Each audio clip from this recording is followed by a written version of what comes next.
허환구의 라디오 오늘.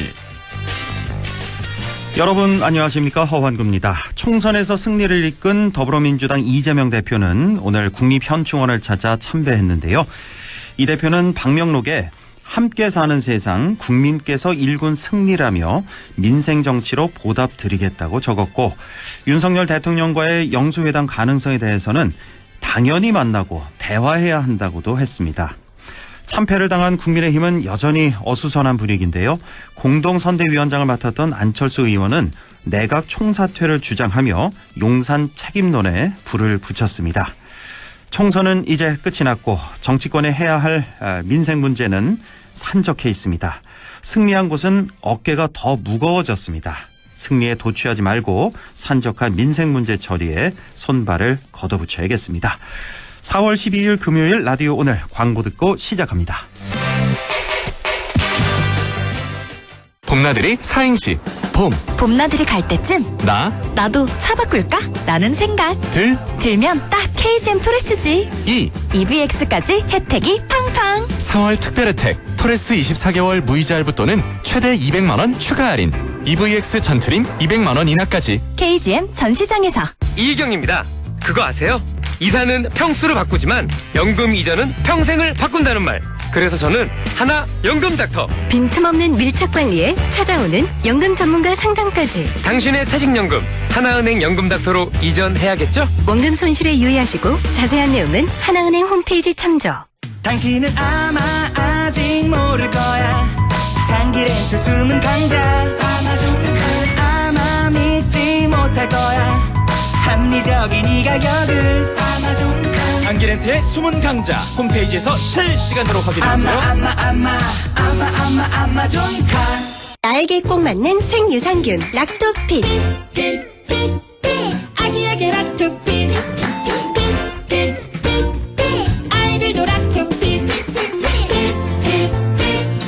우리 가족 락토핏. 맞춤형 생유산균. 내 몸에 핀 락토핏. 종근당 건강기능식품입니다. 기름값도 비싼데 전기차 살까? 충전도 돈 들잖아. 2년치 충전비 준대 160만 크레딧. 큰 사고라도 나면? 1년 이내 전손 시 새 차로 바꿔주지. 팔 때 괜찮을까? 중고차 가격도 보장해준대. 올 한 해 살 때부터 팔 때까지 케어받는 현대자동차 EV 에브리 케어. 자세한 사항 홈페이지 참조. 네, 라디오 오늘 금요일 순서 시작합니다. 1부 최진봉의 시사포커스 함께하겠고요. 2부 이슈 오늘에서는 문경 찻사발 축제가 다가오고 있습니다. 문경시 관광진흥과 최정택 주무관 연결해 보겠습니다. 이어서 천용길의 정치 TMI도 함께하겠습니다.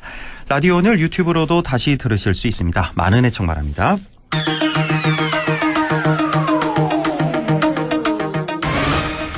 네, 시사포커스 성공회대 최진봉 교수와 함께합니다. 교수님 안녕하십니까? 네, 안녕하십니까? 예, 오늘은 뭐 총선 결선해봐야죠. 예. 자, 이제 모두 끝났는데 교수님께서 이번 총선 어떻게 보셨는지 총평 간단히 한 말씀 해주시면요. 뭐 예상됐던 대로긴 합니다만 정권 심판론이 강하게 바람을 불면서 결국 현 정부의 중간평가 성격의 선거였다 이렇게 볼 수 있을 것 같고요. 민심이 참으로 무섭다 이런 생각도 했습니다. 2년이라는 기간 동안 윤석열 정부에게 기회를 줬음에도 불구하고 그 기회를 잘 살리지 못하고 국민들을 실망시켰던 부분들에 대해서 엄중하게 심판한 그런 선거였다. 결국 국민이 현 정부에 대해서 정신 똑바로 차려라라고 회초리를 때린 그런 선거였다. 이렇게 정리할 수 있을 것 같습니다. 예, 뭐 그렇게 대부분 다 그렇게 생각할 것 같습니다. 자, 그런데 6시 오후 6시 땡 하고 이제 출구조사가 발표됐잖아요. 3사 KBS, 그렇죠. MBC, SBS. 근데 이걸 처음에 딱 출구조사 발표했을 때 상당한 충격이었습니다. 예.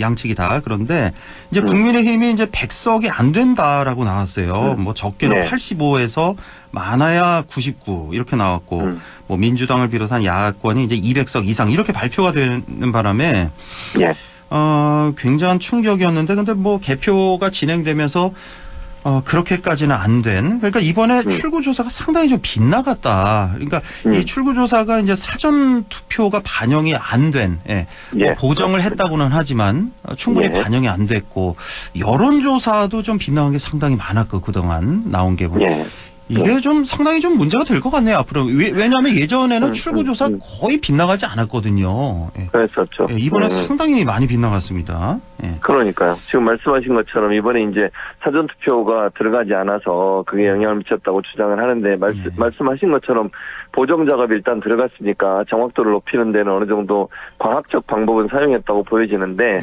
그게 이제 좀 빗나간 거죠. 근데 이게 좀 그러면 여론조사 결과를 또는 사전 이 출구조사를 어떻게 할 거냐 하는 부분에서 고민이 좀 필요할 것 같아요. 그렇죠. 그러니까 지금 같은 방식으로 계속하면 앞으로도 그러면 이제 빗나갈 확률이 높아지잖아요. 예. 그러면 문제점이 뭔지 하는 부분들을 좀 살펴봐서 정확도를 높이기 위한 어떤 다른 방법들을 좀 강구하는 게 필요할 것 같고, 왜냐면 이렇게 되면 이제 출구조사 신뢰성이 확 떨어져요. 그렇습니다. 더 이상 안 믿게 되잖아요. 예. 그러면 불신이 커지는 거니까 여론조사를 하거나 또는 방송사들도 이 부분에 대해서 좀 논의를 해서 구체적으로 과학적 방법들을 어떻게 보완시킬지 하는 부분이 좀 필요하지 않겠나는 생각이 듭니다. 예.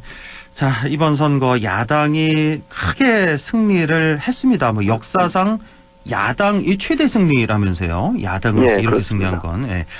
그래서 뭐 일부 야당 지지자 중에서는 뭐 아까 그 출구조사도 그렇지만 처음에는 이제 200석 넘길 걸로 나왔기 때문에 근데 결과적으로 200석을 못 넘겨서 좀 아쉽다 뭐 이런 생각도 하시는 분도 많이 계시는데 좀 너무 욕심인가요? 어떻게 보세요? 그러니까 지금 말씀하신 것처럼 이제 출구조사 기대치를 높여놓은 거죠. 그러니까요. 그리고 사실 이제 야당 지지자들은 200석을 목표로 하자라고 하는 얘기들이 있었어요. 이유는 다른 것보다 대통령이 이제 입법부가 법을 발의해서 대통령이 공표를 해야 되거든요. 근데 거부권을 행사하는 일이 여러 번 있었잖아요. 7번 있었나요? 9번. 그렇게 되다 보니까 국민들 입장에서는 국회를 무시하는 행동이니 그걸 또 무력화시키기 위해서는 200석이 필요하거든요. 그리고 이제 탄핵할 수 있는, 발의할 수 있는 의석수도 200석이고, 이제 이런 생각들, 또 개헌, 뭐 이런 부분들, 이게 이제 가능한 숫자가 200이라는 숫자이기 때문에 아무래도 이제 현 정부에 좀 견제를 하기 위해서는 국회가 200석에 야당이 200석을 갖는 게 필요하겠다 이런 주장을 했던 건데, 이제 그게 또 빗나갔고, 또 하나는 이제 출구조에서 이렇게 나오니까 더 기대를 하게 되잖아요. 기대치가 높아지게 되거든요. 근데 결론적으로 이제 최종으로 결과는 그게 안 나와서 좀 실망하신 분이 있을 수 있는데, 그럼에도 불구하고 말씀하신 것처럼 이렇게 차이 나는 것도 엄청난 차이입니다. 그렇습니다. 이거는 야당으로서 이렇게 대승을 하는 경우도 거의 없고요. 더불어민주당이 지금 지난번 21대 그때는 여당이었습니다만 21대 22대를 거의 180석 넘게 야당이 차지한다는 것은요. 이건 대단한 결과입니다. 일반적이지 않고요. 정말 성과를 많이 낸 결과라는 건 분명한 사실이다. 그리고 한편으로 이런 생각도 저는 개인적으로 해요. 무슨 말씀이냐면 만약에요 200석 밑으로 그러니까 100석 밑으로 국민의힘이 의석을 갖게 되면 대통령이 제가 이런 표현 제 표현입니다. 정말로 국정 운영 전환을 할 수 있잖아요. 근데 물론 이번에도 국정 운영의 전반적인 변화를 하시겠다고 약속은 했지만 저는 그렇게 신뢰하지 않거든요. 지난번 강서구청장 선거 참패하고도 비슷한 말씀을 하셨어요. 대통령이. 근데 안 바꿨거든요. 그래서 지금 이 구도라면 이 구도가 이제 21대 국회하고 비슷하잖아요. 결국. 그렇습니다. 지난 2년하고. 그러면 거예요. 그럼 대통령 입장에서는 별로 안 바뀔 것 같아요. 저는.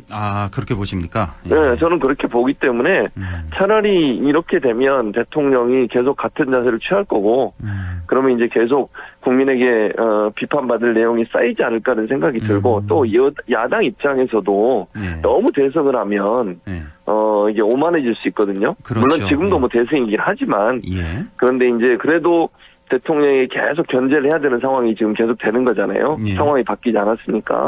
그럼 더 강하게 대여 투쟁을 할 수 있는 기반이 되는 숫자이기도 하기 때문에 뭐 그렇게 200석이 안 나왔다고 해서 크게 뭐 야당 지지자들이 실망할 문제는 아니다. 저는 그렇게 생각합니다. 야당 입장에선 200석 못 넘기게 오히려 더 나을 수도 있다. 그럴 수도 있다는 생각이 들어요. 왜냐하면 앞으로 지선 그리고 대선이 남아있잖아요. 긴장감 갖고 준비할 수 있는 기회가 되겠죠. 그렇죠. 자, 그리고 양당 입장에서 좀 생각을 해보면, 먼저 민주당 입장에서, 여기는 정말 속쓰리게 내줬다. 여기만큼 꼭 지켰어야 될 지역인데, 어떤 게 있을까요? 어디가 있을까요? 네, 제가 볼 때는 수도권에서는 용산하고 나경원 의원이 있었던 데 있죠.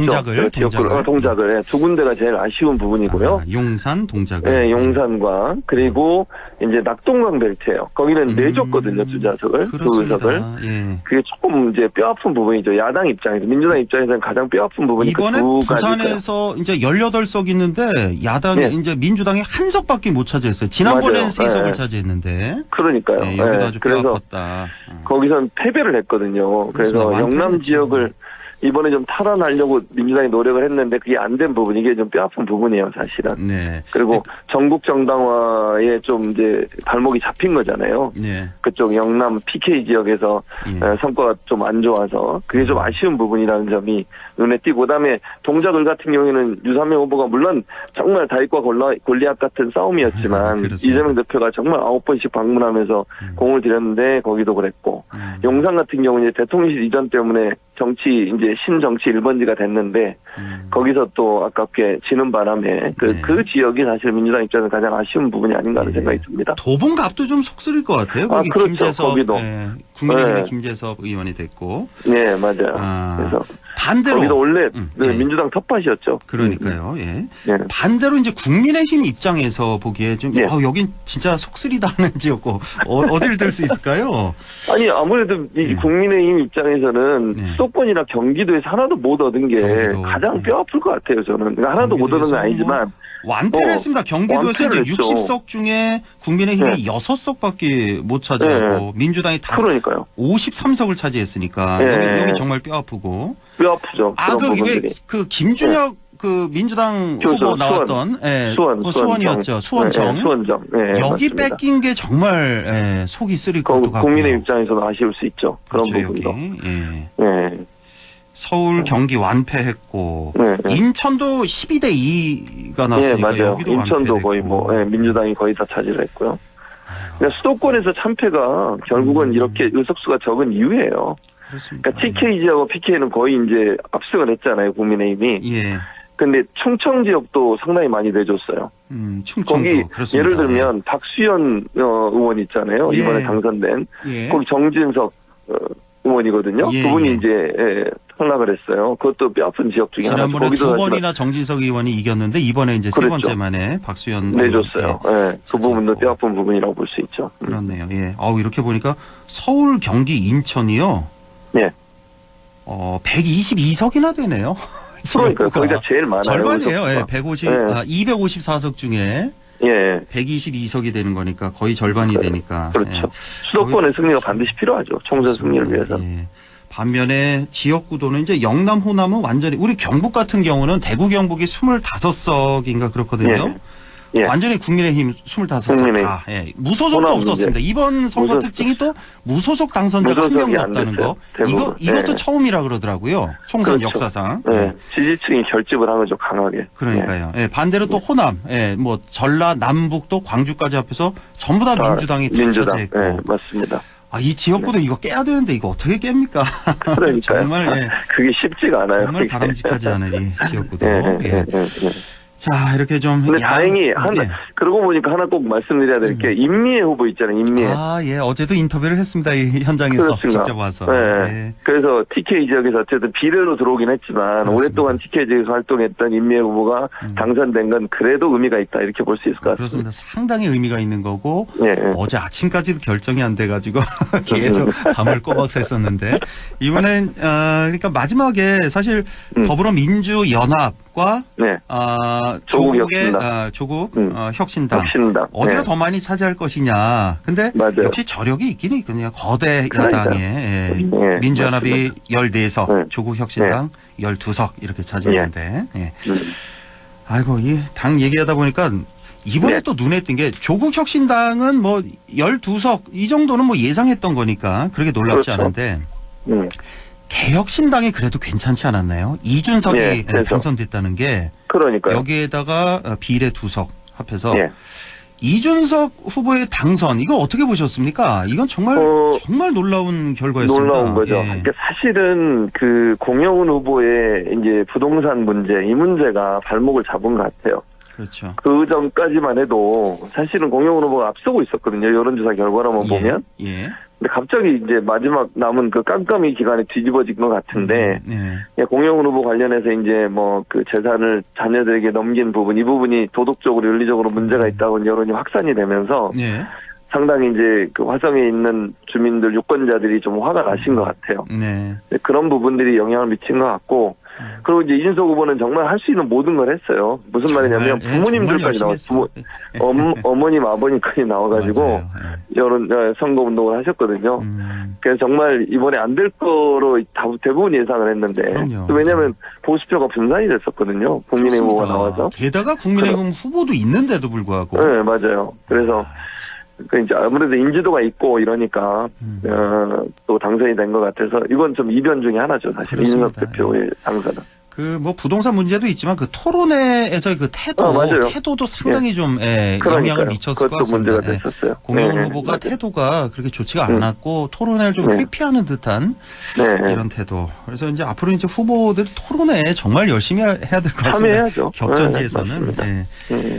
자, 이번 국민의힘 입장에서 좀 한번 더 생각을 해보죠. 이렇게 역대급 참패, 여당으로서 참패를 당한 그 원인, 뭐 윤석열이냐 한동훈이냐 지금 굉장히 말이 많은데 어떻게 진단할 수 있을까요, 그 원인을? 아니 누구나 다 알듯이 이번 패배는 윤석열 대통령 때문이에요.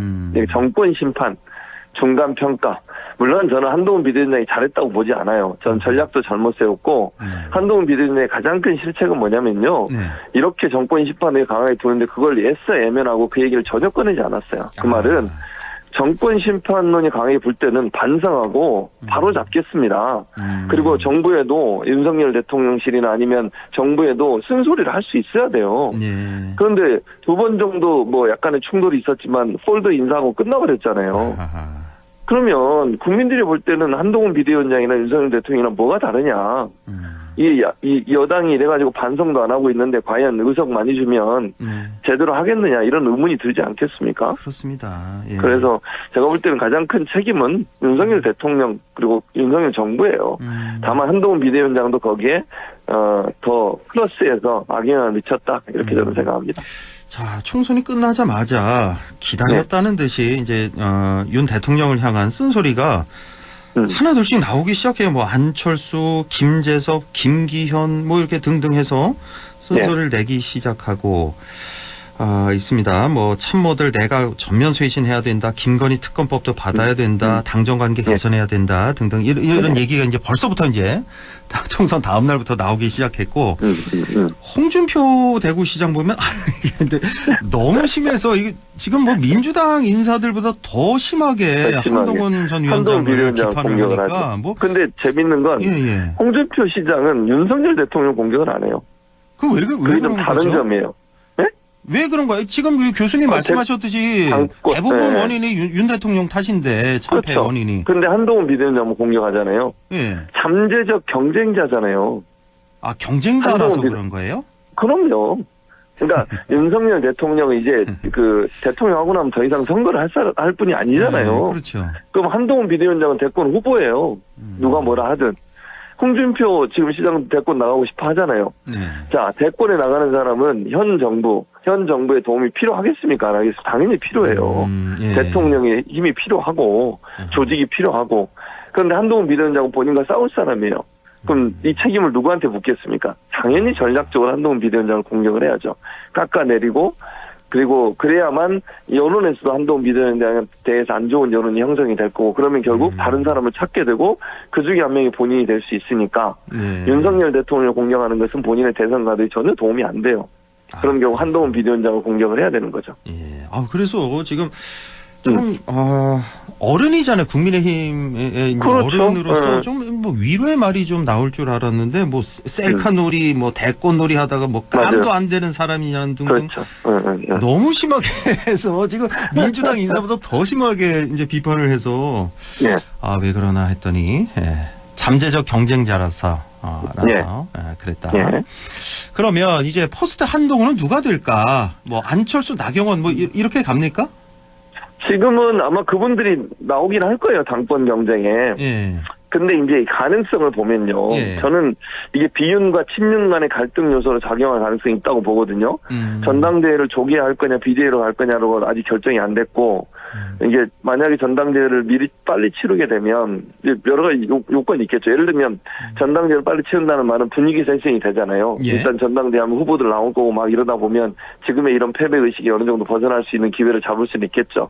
다만 그렇게 되면 정비할 시간이 없기 때문에 친윤 그룹이 상당히 어려워질 거예요. 왜냐하면 총선 패배의 이 아픔을 국민의힘에 당선돼서 들어오는 이제 새로운 의원들 있지 않습니까? 네. 그분들 입장에서는 야 이대로 가면 안 되겠다. 이대로 가면 지선도 패배할 거고 대선까지도 뺏기게 생겼으니 뭔가 변화가 필요하고 대통령실과의 수평적 관계는 반드시 만들어야 되겠다.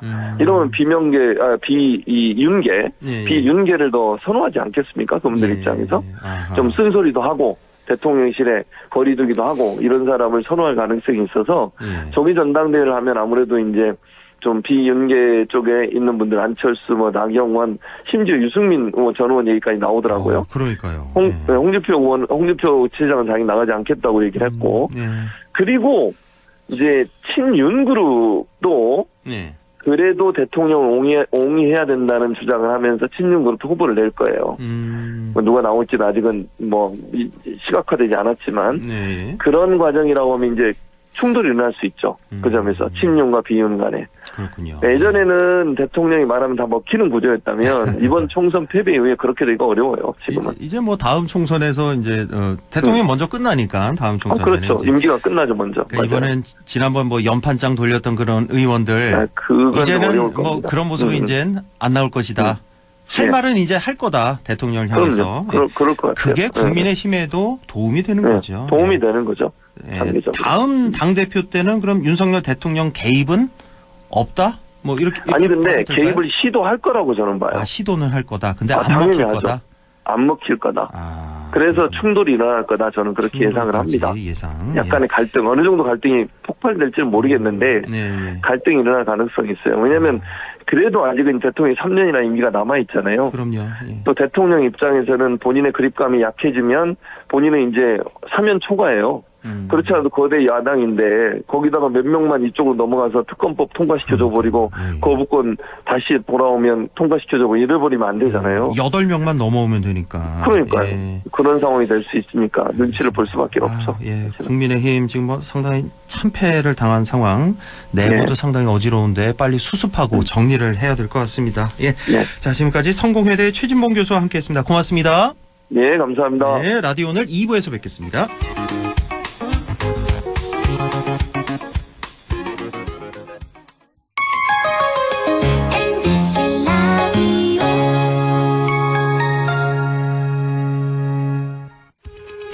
오늘도 안전하게 음주운전 예방수칙 알려드립니다. 첫 번째, 술자리가 예정된 경우 미리 귀가 방법을 정하고 차는 가져가지 않는 것이 안전합니다. 두 번째, 음주 후 자전거나 전동 킥보드를 이용하는 것도 음주운전 처벌 대상에 포함됩니다. 세 번째, 과음을 한 다음 날에는 대중교통을 이용해주세요.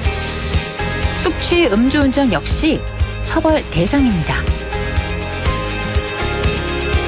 네 번째, 음주운전을 방조하는 경우에도 3년 이하의 징역형 또는 1,000만 원 이하의 벌금형에 처해질 수 있습니다. 적극적으로 말려주세요. 위험한 음주운전 미리 예방하여 소중한 생명을 지켜주세요.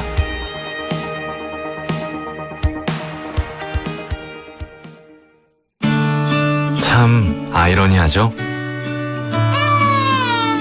밤새 울어 못 잤는데 방긋 웃는 얼굴에 힘이 나는 아이러니. 음정도 박자도 없지만 그 어떤 노래보다 감동적인 아이러니. 잠깐의 걸음마에도 하루 종일 뛸 듯이 기쁜 아이러니. 세상 힘들지만 세상 행복한 아이러니. 아, 이러니 아이를 키우나 봅니다. 공익광고협의회.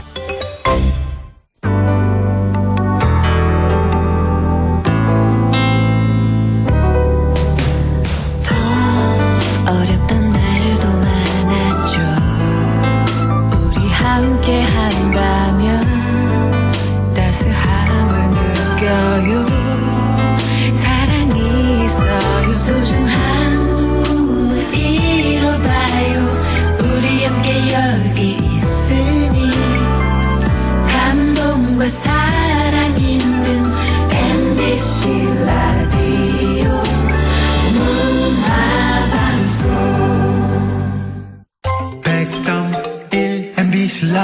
라디오. 네, 6시 30분 19초 지나고 있네요. 이슈 오늘 시작합니다. 해마다 열리는 문경의 큰 축제죠. 2024 문경 찻사발 축제가 곧 열립니다. 자, 문경시 관광진흥과 최정택 주무관을 연결해서 자세히 알아보죠. 최정택 주무관님 안녕하십니까? 네, 안녕하세요. 네. 그래서 네, 안녕하세요. 찻사발 축제를 담당하고 있는 최정택 주무관이라고 합니다. 반갑습니다. 예, 수고 많으십니다. 예. 네. 자, 2024 문경 찻사발 축제 언제부터 열립니까? 네. 26회째를 맞는 우리 문경 찻사발 축제는요, 오늘 4월 27일부터 5월 6일까지 10일간 문경 세제 오픈 세트장에서 열립니다. 네. 개막식은 축제 첫날 문경 세제 야외 공연장에서 진행되고요. 네. 네, 봄날의 문경 세제에서 전통 찻사발과 신나는 축제 현장을 즐겨보시기 부탁드립니다. 네, 4월 27일부터 5월 6일까지 열흘간 열립니다. 5월 6일이 이제 대체 공휴일이라서 그날까지 열리는군요. 예. 네. 10일 동안. 자, 올해 축제 주제가 문경 찻사발 새롭게 아름답게입니다. 자, 이건 어떤 의미일까요? 네, 찻사발 축제가 명예문화 관광축제로서 올해 26회째를 맞이하게 되었습니다. 네. 전국적인 인지도를 갖게 된 장점은 있는데요. 지금은 또다시 변화가 필요한 시점이라서 판단해서 문경 찻사발 새롭게 아름답게로 저희 표제어를 정해보게 되었습니다. 네. 올해 축제에서는 기존의 전통 찻사발 외에도 다양한 가격대의 생활자기와 커피 사발을 요정별로 판매하니까요. 기대하셔도 좋습니다. 네, 올해 26회째를 맞으니까 또 한 번의 변화가 필요하다. 그래서 네. 새롭게 아름답게로 정하셨군요. 자, 찻사발 축제는 해마다 다양한 행사와 프로그램이 펼쳐지는데요. 올해 주목해볼 만한 행사 프로그램 어떤 것들이 있을까요? 네, 문경 도자기는 전통 망댕이 가마로 구워내는 게 특징입니다. 네. 전통 망댕이 가마를 이번에는 오픈 세트장 광화문을 덮는 800인치 규모의 대형 LED로 미디어 아트로 구현해서요. 예. 웅장한 볼거리를 제공할 예정입니다. 또 체험 행사 중에 1일 도예가의 제자가 되는 체험을 하는 슬기로운 도예 생활을 저희가 준비하고 있습니다. 네. 기존 작가분들의 제작 시연을 구경하는 것에서 더 나아가서 직접 작가분들과 함께 도자기를 만들고 물레를 굴리는 체험으로 많은 분들이 만족하시리라고 확신합니다. 그렇군요. 찻사발 축제 부대 프로그램으로는 또 한복 패션쇼가 펼쳐질 예정이라고요? 네네. 찻사발 축제가 오랜 시간 문경 세제 일대에서만 열리다 보니까요. 예. 문경 원도심이 공동화된다는 의견이 있었습니다. 예. 네. 그래서 올해는 부대 프로그램인 한복 패션쇼를 점촌 문화의 거리에서 진행합니다. 예.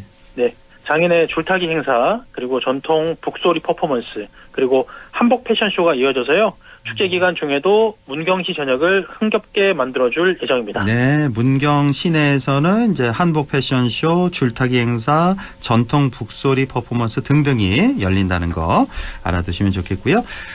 이 밖에 또 다양한 체험 행사도 마련돼 있다고요? 네. 저희 매해마다 하는 도자기를 직접 빚는 발물레 체험을 비롯해서요. 저희 체험이 매년 처음 열리고요. 네. 또 축제를 시끌시끌하게 만들어줄 장인과 함께하는 대장간 체험도 올해 새로 준비하였습니다. 예. 네. 더불어 우리 오픈 세트장에서 즐길 수 있는 먹거리도 더 많이 준비했으니까요. 네. 축제장에 오시기만 하면 됩니다. 그렇군요. 예, 도예 체험, 대장간 체험, 또 여러 가지 먹거리도 준비되어 있다는 말씀이시고, 자, 문경 찻사발이 유명하다는 건 다들 모르시는 분 안 계실 텐데요. 왜 이렇게 문경 찻사발이 전국적으로 유명할까? 그 비결이 뭐라고 보십니까? 네, 그 망댕이 가마로 불리는 전통 가마와 그다음에 사람이 직접 발을 굴려서 사용하는 발물레로 찻사발을 생산해내온 문경의 도자기 문화가요. 네. 문경 찻사발 축제를 통해서 더욱 알려지기 시작한 게 그 덕이라고 생각을 합니다. 예. 그래서 2번의 대한민국 대표 축제와 6번의 우수 축제를 거쳐서 현재는 명예문화관광축제로서 올해 26회째를 맡고 있고요. 네. 네, 더더욱 승승장구하고 있어서 문경 찻사발의 위상은 더욱 커져나갈 거라고 생각합니다. 그렇군요. 자, 개막식 행사도 많이들 기대하고 계실 텐데요. 축하 공연도 아주 화려하게 펼쳐진다고요? 네, 그렇습니다. 문경시 홍보대사인 박서진 씨, 박군, 주미 세 분이 출연하시고요. 네. 또 현장 분위기를 잘 살려주시는 조명섭, 연기 두 분도 출연하는 알찬 공연을 준비했습니다. 네. 네, 올해는 또 새로 완공한 비가림 시설 덕에요. 개막식을 좀 더 안전하고 쾌적하게 관람할 수 있으니까요. 예. 혹시나 비가 오더라도 주저 말고 꼭 방문해 주시기를 부탁드립니다. 예, 이게 이제 개막식 행사 4월 27일에 열리는 거죠? 네, 맞습니다. 몇 시부터 열리나요, 이 개막 행사가? 네, 개막 행사가 오후 2시부터 14시부터 열립니다. 아, 오후 2시부터 개막식이 이제 열리는 거고. 네. 축하 공연은 혹시 뭐 저녁 때쯤 합니까? 아니면 낮에 합니까? 축하 공연은 저희가 1부 행사, 2부 행사가 따로 있는데요. 예. 1부 행사는 개막식 행사를 하고 예. 2부 행사는 저희가 오후 3시 정도 생각하고 있습니다. 오후 3시쯤에 이제 축하 공연도 열리고요. 예. 네. 아, 그 왜 문경세제 입구에 야외 무대 있잖아요. 잘 조성된. 맞습니다. 거기에 이제 비가림 시설이 이제 설치가 됐나 보네요. 네. 작년에 예. 개막식 때 비가 좀 많이 오는 바람에 많은 분들이 관람에 좀 불편함을 겪었었거든요. 예. 네, 그래서 올해는 비가림 시설을 새로 설치해서 쾌적하게 관람할 수 있습니다. 그 무대 위는 원래 비가림 시설이 있었죠, 무대는. 맞습니다. 무대 거기는 위는 원래 있었는데 네, 관중석 네, 쪽에 비가림 시설을 설치하신 거군요. 네, 그렇습니다. 관중석에도. 예, 알겠습니다. 자, 문경 찻사발 축제 많이들 오시라고 초대 말씀 마지막으로 좀 전해주시죠. 네, 제가 지금 전화로 문경 찻사발 축제와 봄날의 문경세제를 설명드리기는 조금 어려울 것 같아요. 예. 그래서 많은 분들께서 직접 보고 체험하고 드시고 할 수 있도록 많은 프로그램과 행사를 준비했으니까요. 직접 오셔서 문경세제의 아늑한 날씨와 흥겨운 축제를 함께 경험해 보시길 바랍니다. 감사합니다. 네, 알겠습니다. 4월 27일부터 5월 6일까지 열흘간 열리는 문경 찻사발 축제 소식 자세히 알아봤습니다. 자, 지금까지 문경시 관광진흥과 최정택 주무관과 함께했습니다. 고맙습니다. 고맙습니다. 라디오 오늘에서는 청취자 여러분의 참여를 기다리고 있습니다. 우리 지역에서 발생한 사건 사고 소식이나 함께 토론하고 싶은 내용을 안동 MBC 홈페이지 라디오 오늘 게시판에 올려주시기 바랍니다. 전화와 문자 참여도 하실 수 있습니다. 전화는 851국에 7191번, 문자는 샵 0913번으로 보내주시면 됩니다. 문자는 단문 50원, 장문 100원의 정보 이용료가 있습니다. 여러분의 많은 참여 바랍니다.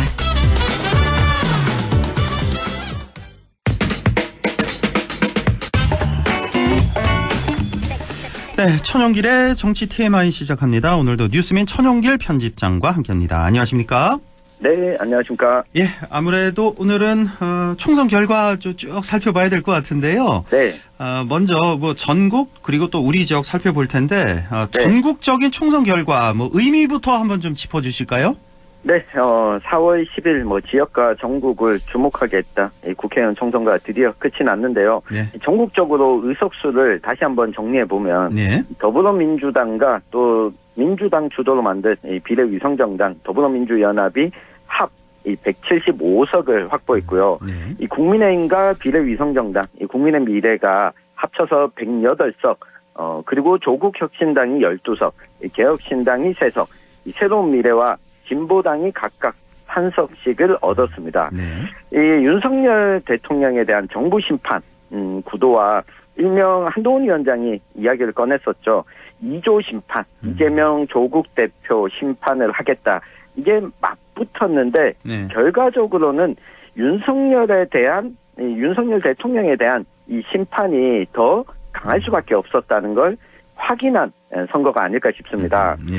이 국회 원구성상으로 보면 지난 21대 총선 결과와 거의 같은 결과가 나왔는데 이 단독 개헌 대통령의 법률 제 요구권이죠. 이 법안 거부권을 무력화할 수 있는 3분의 2선 200석을 야당이 넘지는 않은 결과가 나왔습니다. 네, 이게 바로 국민의 선택이었습니다. 네. 자, 국민의 힘이 108석을 얻었다는 거.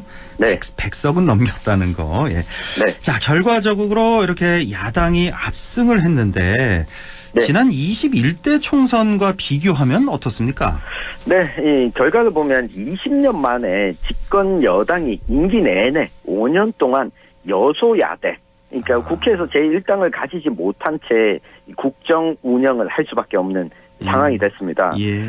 소위 이 여소야대 국면이라고 하면 이 김대중 정부 이후에 노무현 정부부터는 처음에는 여소야대로 시작을 했지만 중간에 소위 말하는 이 탄핵 역풍이 불면서 열린우리당이 과반을 차지하는, 그러니까 집권 여당에 힘을 실어줬던 결과가 있었는데 이게 집권 여당에 대해서 임기 내내 힘을 실어주지 않는 결과가 20년 만에 나오게 된 겁니다. 임기가 지금 아직 3년 1개월이 남았거든요. 그러니까 임기 종료 때까지 여소야대로 진행될 수밖에 없게 됐고요. 네, 또 다른 특징 중에 하나는 1987년 민주화 이후에 단 한 명의 무소속 당선자도 배출하지 않은 첫 선거가 됐습니다. 그러니까 이번 총선이 최초죠. 그러니까 무소속 당선자가 없어요. 그러니까 저쪽 PK 호남이나 영남에서 무소속 당선자가 꽤 나왔었잖아요. 네. 근데 이번에 한 명도 없었다. 그만큼이나 그렇습니다. 양당에 결집했다, 지지자들이. 이렇게 볼 수가 있겠군요. 양당이 결집한 연유를 꼽아보자면 결국 이 정권 심판에 대한 기조와 이 정권을 그래도 지키자는 게 맞붙다 보니까 이 박근혜 정부 때 경제부총리까지 지냈던 최경환 전 부총리가 이 경북 경산에서 결국은 국민의힘 후보에게 석패하기도 했습니다. 여기는 최경환 후보가 당선되리라고 예상됐던 지역구 아니었나요? 맞습니다. 그쵸. 선거를 앞두고 여러 여론조사에서는 최경환 후보가 앞서고 있었는데 이 국민의힘으로 결집된 결과가 나왔고요. 이게 지역구 당선자 중에서 보면 무소속도 없었지만 다시 한번 이 양당 결집을 좀 확인할 수 있었던 게 개혁신당, 새로운미래, 진보당 각각 한 석씩을 얻었는데 사실 울산 북구의 진보당의 윤종호 당선자의 경우에는 이 더불어민주당과 단일화를 해서 당선이 됐고 이 세종시 갑의 새로운 미래의 이 김종민 당선자의 경우에는 민주당 후보가 공천이 취소되면서 이 국민의힘 후보와 1대1 구도를 맞붙은 결과였습니다. 그러니까 이번 총선에 최고의 행운아예요. 그러니까 새로운 김종민 이 당선인 같은 경우는 이제 100% 안 되는 거였는데, 그러니까 거기 지지율이 한 자릿수였잖아요. 그렇습니다. 그런데 공천을 다 한 후에 민주당 후보가 결격 사유가 생겼죠. 그때 뭐였죠? 재산 신고를 잘못했죠. 그래서 그렇습니다. 공천을 아예 취소를 해버리고 민주당 후보가 없는 데에서 여기서 이제 새로운 미래 김종민 후보가 당선이 된. 그러니까 민주당 지지자들이 다 그래도 김종민 후보를 밀어준 거죠, 그러니까. 그렇습니다. 사실상 단일화 효과가 나타나게 된 건데요. 이 김종민의 이 당선인이 새로운 미래를 창당하기 전까지 이 더불어민주당 의원으로서 또 활동을 했기 때문에 사실상 단일화된 결과였다 볼 수 있고요.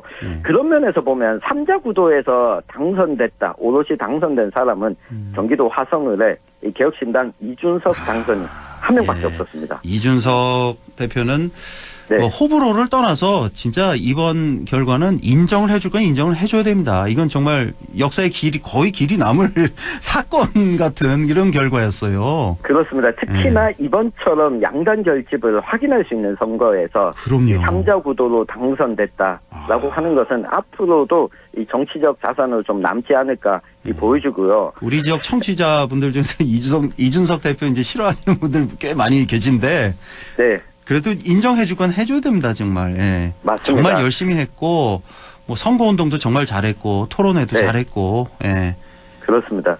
이런 결과가 나오다 보니 이 윤석열 대통령의 국정기조 전환이 좀 분명히 필요해졌는데요.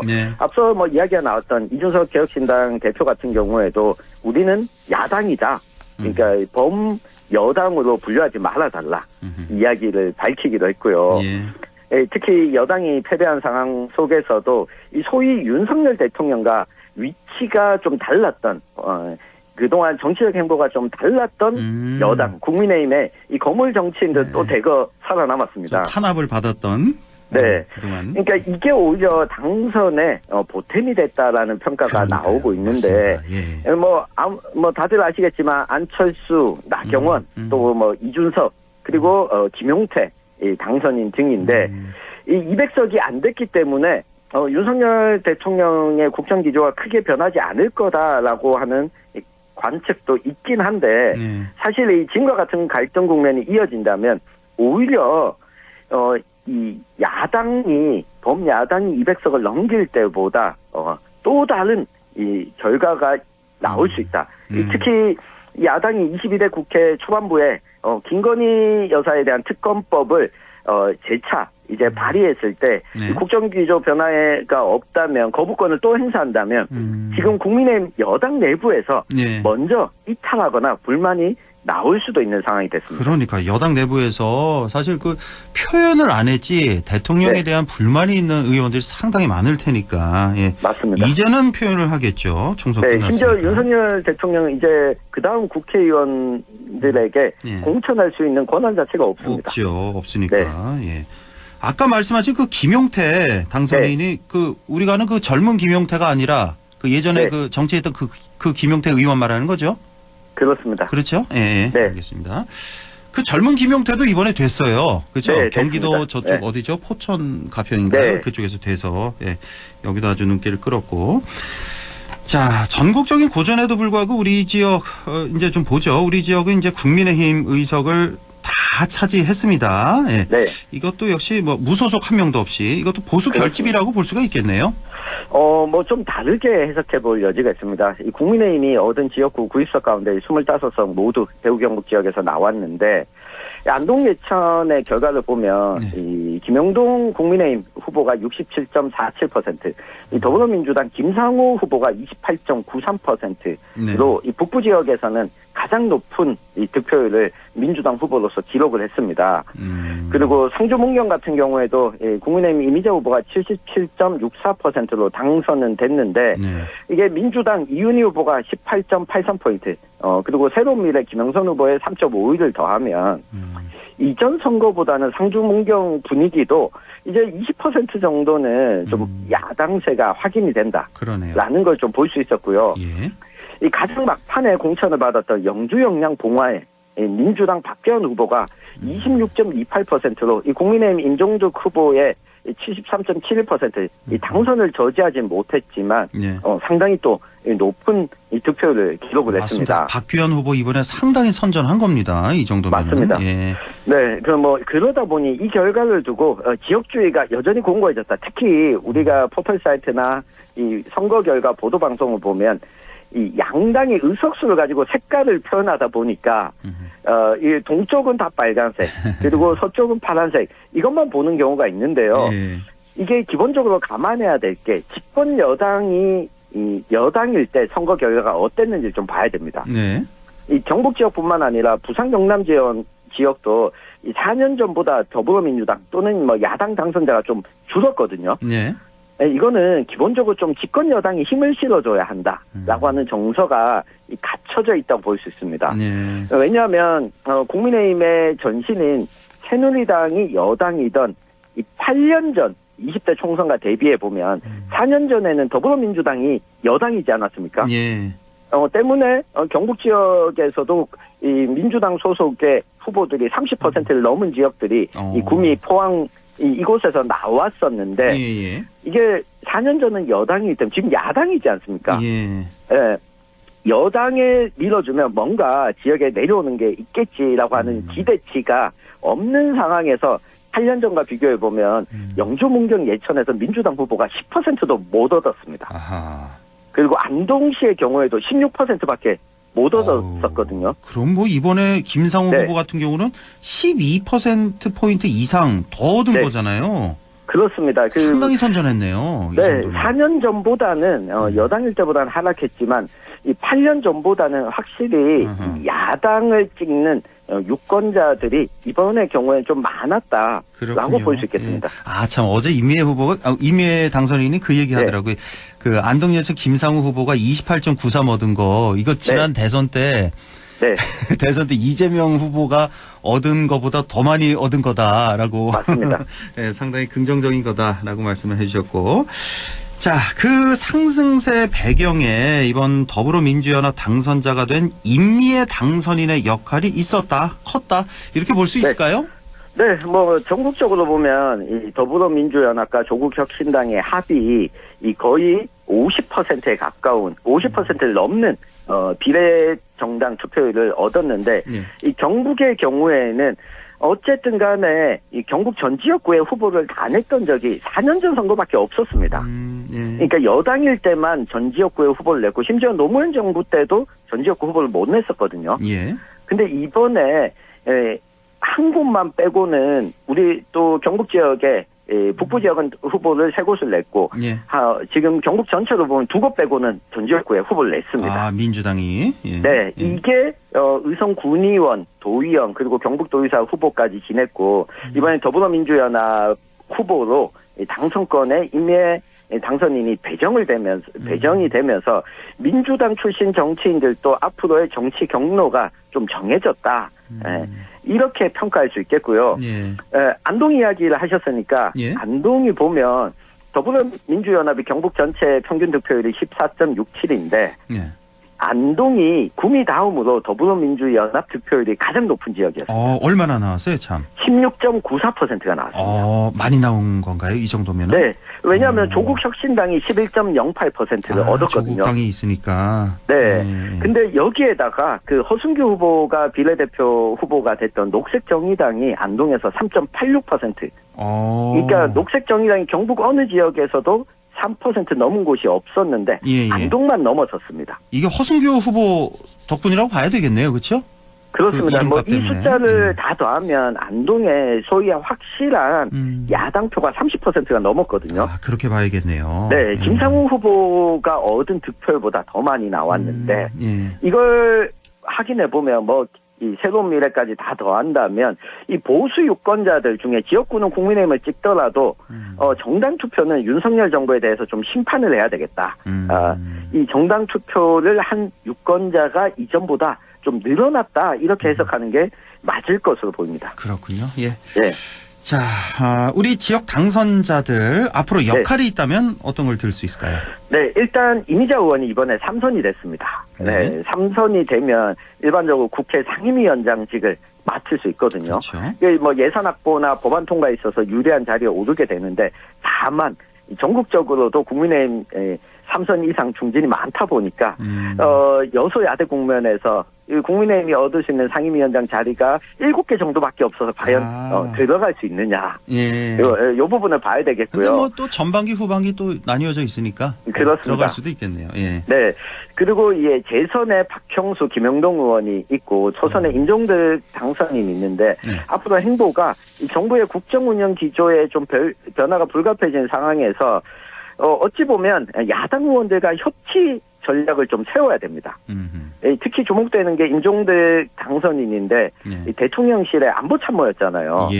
그러니까 소위 해병대 최상병 사건에서도 키를 쥐고 있는 인사인데 과연 윤석열 대통령과 다른 선택을 할 수 있을까?